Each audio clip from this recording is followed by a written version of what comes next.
Hello guys, कैसे हैं आप लोग। आज देख लेते हैं कि जो कल का प्लान हमने बनाया था बैंक निफ्टी में और 5 मिनट के चार्ट पे, तो उसके बारे में बात कर लेते हैं कि जब कल मोमेंटम इसके हिसाब से था तो हमने क्या प्लान था आज के लिए। देख रहे हैं, जब हमने ये प्लान किया था कि इस सपोर्ट ले रहा है क्या ना, 2 दिन से क्या कर रहा है, बैंक निफ्टी सपोर्ट ले रहा था। पिछले लो को इसने ब्रेक नहीं कर रहा था।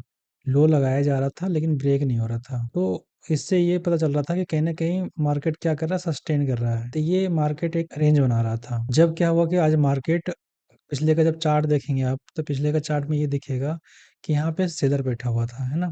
इस पोजीशन पे क्या हुआ था, सेलर बैठा हुआ था। और हमारे जो हाई लो क्लोज के हिसाब से होता है कि बैंक निफ्टी का जो हाई था ये इस लेवल पे था और लो इस लेवल पे था। ठीक है।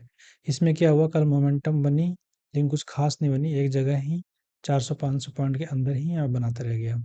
तो क्या हुआ, यहाँ बायर भी था सेलर भी था, दोनों था यहाँ पे। तो इस रेंज को जब आज सुबह क्या हुआ, मॉर्निंग में यहाँ पे ब्रेक किया। ब्रेक करने के बाद क्या हुआ, 400 के लेवल के ऊपर क्या हुआ, सस्टेन करने लगा।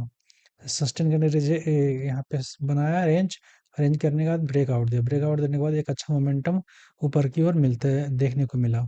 तो इस चीज़ों से ध्यान रखिए कि पिछले प्रीवियस डे में क्या कर रहा है। अगर मॉर्निंग का सेटअप को आपको कैच करना है बैंक निफ्टी में, तो चीज़ों पे ध्यान रखना है। अब देखिए यहाँ पे, जैसे ही यहाँ पे इस लेवल पे आया, रेजिस्टेंस लेवल पे जहाँ पे आया, रेजिस्टेंस लेवल के बाद क्या हुआ, यहाँ पे एक पुल बैक लिया। पुल बैक लेने के बाद फिर से मार्केट ने ब्रेकआउट करने के लिए गया। फिर ब्रेकआउट करने के बाद फिर पुल बैक लिया, फिर एक ब्रेकआउट करने के लिए गया, है ना। तो इस तरह जब भी रेजिस्टेंस के पास पहुंचेगा तो यहाँ पे इस सिचुएशन बनेगी ही बनेगी। उसके बाद क्या हुआ, जो 51,000 के रेजिस्टेंस था उस लेवल को इन्होंने ब्रेक नहीं कर पाया। यहाँ पे टाइम बिताया, टाइम बिताने के बाद जब इसके बाद नीचे की ओर ब्रेक किया रेजिस्टेंस को, अब क्या करेगा ये, इसके लिए सपोर्ट बन रहा था इस सिचुएशन के देखते हुए। और क्या हुआ, रेजिस्टेंस को सपोर्ट को जब ब्रेक किया यहाँ पे, तो एक अच्छा सेटअप यहाँ पे भी बना था। जब यहाँ से नीचे आया तो यहाँ पे टारगेट आप बुक कर सकते थे, अगर लिए होंगे तो यहाँ पे एक अच्छा प्रॉफिट बना होगा। फिर क्या किया, इसको भी यहाँ पे एक सेटअप बना यहाँ पे। इसके बाद नीचे की ओर ब्रेकआउट किया, लेकिन यहाँ से क्या हुआ, बहुत दूर आने के बाद आप यहाँ पे ट्रेड नहीं ले सकते, इसलिए यहाँ पे क्या होता है, नुकसान होने के ज़्यादा चांसेस होते हैं। बैंक निफ्टी में तो ये था। अब चल देख लेते हैं हम निफ्टी फिफ्टी में। निफ्टी फिफ्टी में क्या आज का कैसा रहा और कल के जो प्लान था हमारे प्लान के अनुसार कैसा रहा, कि हम ट्रेड कैसे कर पाएंगे इसमें। क्या हुआ, कल देखिए यहाँ पे मार्केट जब ओपन हुआ था प्रीवियस डे में, तो क्या हुआ था, मार्केट ने नीचे लो लगा के आया था यहाँ पे, है ना। और जाके क्लोज कब किया था, यहाँ सपोर्ट लेवल के आसपास क्लोज किया था। जो यहाँ पे इस 23,500 एक रेंज लेवल के सपोर्ट था। मार्केट क्या हुआ, सुबह खुलते ही ये क्या था, रेजिस्टेंस लेवल था। अगर यहाँ पे इसको डायरेक्ट अगर एक कैंडल में यहाँ तक पहुंच गया था, तो यहाँ पे ये पता चल गया था कि मार्केट अब तो ऊपर जाने वाली है, ब्रेकआउट करेगा ही करेगा। क्योंकि एक स्ट्रॉन्ग कैंडल बना था और यहाँ पे जितने भी सेलर थे सबका स्टॉप लॉस हिट होने लगा, इसलिए ये लोग भागने लगे।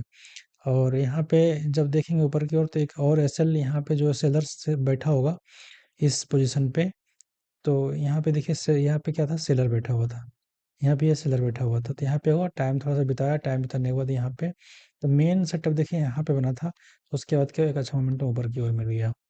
तो इस हिसाब से बैंक निफ्टी निफ्टी फिफ्टी में ट्रेड करिए, थोड़ा वक्त दीजिए, टाइम दीजिए और अच्छा प्रॉफिट बनेगा ही बनेगा।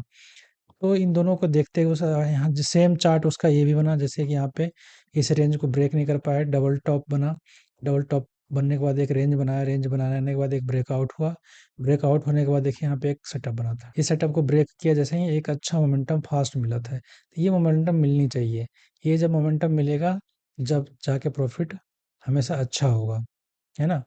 3 चीज़ों पे ध्यान रखते हुए ट्रेड करिए। और अब इसके साथ में हम देख लेते हैं जो हमारा कंपोनेंट होता है, एचडीएफसी बैंक। एचडीएफसी बैंक को भी देखेंगे तो क्या हुआ, मॉर्निंग में जब इस चार्ट को देखेंगे गौर से पिछले दिन का, तो ये क्या हुआ था कि यहाँ पे क्या, सेलर यहाँ पे पुट साइड में बैठे हुए थे लोग। तो वो सिस्टम था कि सेलर का स्टॉप लॉस कटेगा ही कटेगा अगर ऊपर की ओर ब्रेकआउट दिया। जैसे ब्रेकआउट दिया, टाइम बिताने के बाद एक अच्छा मोमेंटम ऊपर की ओर मिला। तो इसके साथ में जैसे ही एचडीएफसी अगर ऊपर जा रही थी, तो बैंक निफ्टी भी ऊपर की ओर गया, है ना। इसके साथ में हम देख लेते हैं आईसीआईसी बैंक। आईसीआईसी बैंक में भी क्या सिचुएशन बन रही थी कि आईसीआईसी बैंक कुछ खास नहीं किया, कि अपोजिट साइड में चल रहा था। यहाँ पे जब ओपन हुआ, ओपन होने के बाद क्या हुआ, नीचे की ओर आया, पुल बैक लिए, फिर नीचे की आ रहा है, फिर नीचे गिरता चला गया।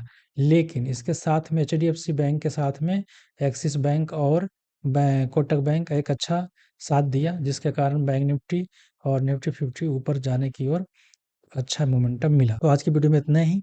रोज पर डे एनालिसिस कीजिए प्रीवियस डे का, और मॉर्निंग में जब सेटअप बनता है तभी ट्रेड कीजिए, और अपना रिस्क मैनेजमेंट हमेशा साथ में रखिए। इन चीज़ों को ध्यान में रखते हुए ट्रेड करते रहिए। मिलते हैं नेक्स्ट वीडियो में। थैंक यू, धन्यवाद, जय हिंद।